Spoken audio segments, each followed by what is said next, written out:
ഇന്ന് നമ്മൾ പരിചയപ്പെടാൻ പോകുന്ന നവോത്ഥാന നായകൻ ബാരിസ്റ്റർ ജി.പി. പിള്ളയാണ്. ജി.പി. പിള്ളയെ നമ്മൾ മലയാളി മെമ്മോറിയലിൽ പരിചയപ്പെട്ടതാണ്. അതിൽ നമ്മൾ ഇദ്ദേഹത്തിൻ്റെ ചെറിയ കുറച്ച് ഇൻട്രോ എന്ന രീതിയിൽ കുറച്ച് കാര്യങ്ങൾ പറഞ്ഞിട്ടുണ്ടായിരുന്നു. ഈ സെക്ഷനിൽ നമ്മൾ ഇദ്ദേഹത്തിനെ കുറിച്ച് കുറച്ച് ഡീറ്റെയിൽ ആയിട്ടാണ് നോക്കുന്നത്.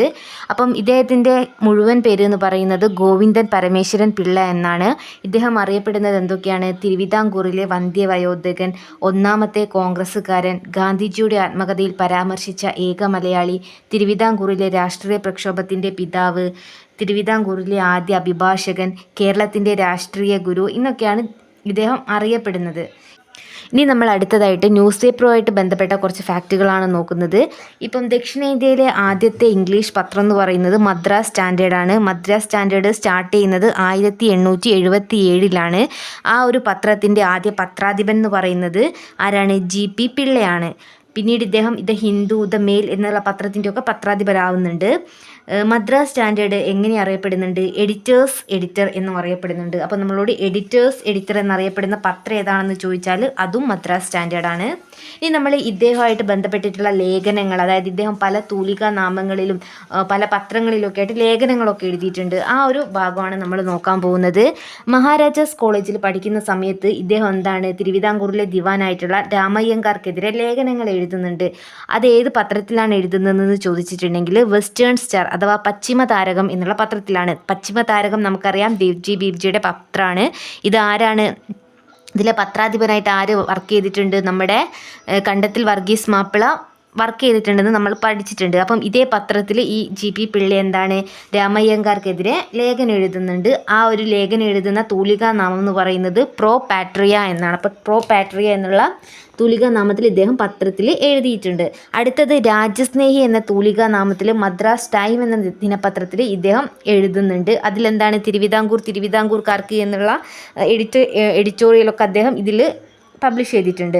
പിന്നീട് ഇദ്ദേഹത്തിൻ്റെ മറ്റൊരു തൂലികാ നാമമായിരുന്നു ഫിലോ കോർഡയർ. അപ്പോൾ ഫിലോ കോർഡയർ എന്നുള്ള തൂലികാ നാമത്തിൽ തിരുവിതാംകൂർ ഭരണത്തെ വിമർശിച്ചുകൊണ്ടൊക്കെ അദ്ദേഹം എഴുതിയിട്ടുണ്ട്. അപ്പം ഇദ്ദേഹത്തിന് 3 തൂലികാ നാമങ്ങളാണ് നമ്മൾ പറഞ്ഞത്. പ്രോ പാട്രിയ, രാജ്യസ്നേഹി, ഫിലോ കോർഡയർ. പ്രോ പാട്രിയ എന്ന് പറഞ്ഞിട്ട് വെസ്റ്റേൺ സ്റ്റാറിൽ എഴുതി, രാജ്യസ്നേഹി എന്ന് പറഞ്ഞിട്ട് മദ്രാസ് ടൈമിൽ എഴുതിയിട്ടുണ്ട്, ഫിലോ കോർഡയർ എന്ന് പറഞ്ഞിട്ട് തിരുവിതാംകൂറിലെ ഭരണത്തെ വിമർശിച്ചു എഴുതിയിട്ടുണ്ട്. ഇനി നമ്മൾ ജി.പി. പിള്ളയും INC-യുമായിട്ട് ബന്ധപ്പെട്ടിട്ടുള്ള ഫാക്റ്റുകളാണ് നോക്കുന്നത്. INC-യുടെ സമ്മേളനത്തിൽ പങ്കെടുത്തിട്ടുള്ള ആദ്യ മലയാളി ആരാണ്? ജി.പി. പിള്ളയാണ്.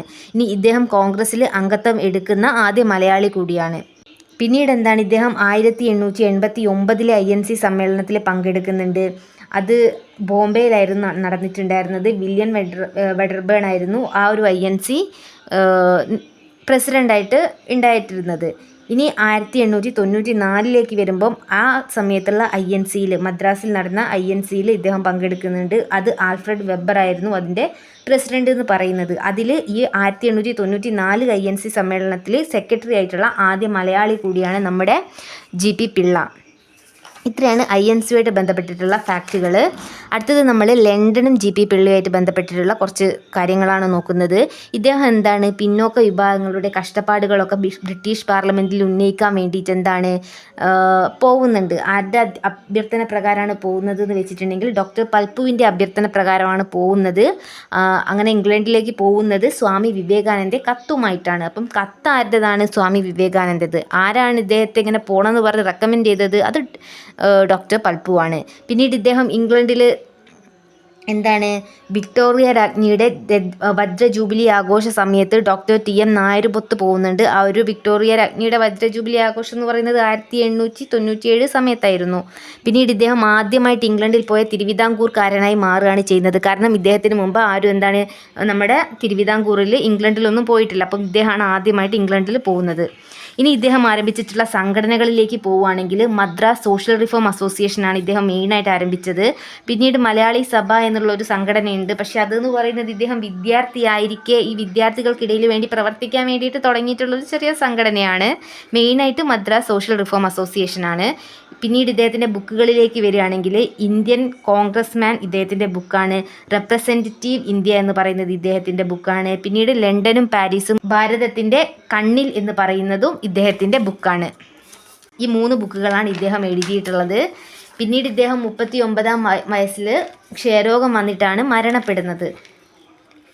പിന്നെ നമുക്കൊരു എക്സ്ട്രാ ഫാക്റ്റ് എന്ന രീതിയിൽ പറയാൻ പറ്റും, പത്രത്തിൽ എന്താണ് സത്യം എഴുതിയതിൻ്റെ പേരിൽ നാട് വിടേണ്ടി വന്ന ആദ്യ തിരുവിതാംകൂർക്കാരനാണ് ഇദ്ദേഹം എന്ന് പറയാം. എന്തുകൊണ്ടാണ് ആദ്യം എന്ന് പറയുന്നത്? അതിന് ശേഷവും കുറേ ആളുകൾ അങ്ങനെ തിരുവിതാംകൂർ വിടേണ്ടി വന്നിട്ടുണ്ട്. നമ്മുടെ സ്വദേശാഭിമാനി രാമകൃഷ്ണപിള്ളയൊക്കെ അതിന് ഉദാഹരണമാണല്ലേ. അപ്പം ആദ്യമായിട്ട് ഇദ്ദേഹമാണ് നാട് വിടേണ്ടി വന്നത്. പിന്നീട് ഇദ്ദേഹം മദ്രാസ് മഹാജനസഭയുടെ സെക്രട്ടറി ആയി എന്നുള്ളൊരു പോയിന്റും ഉണ്ട്.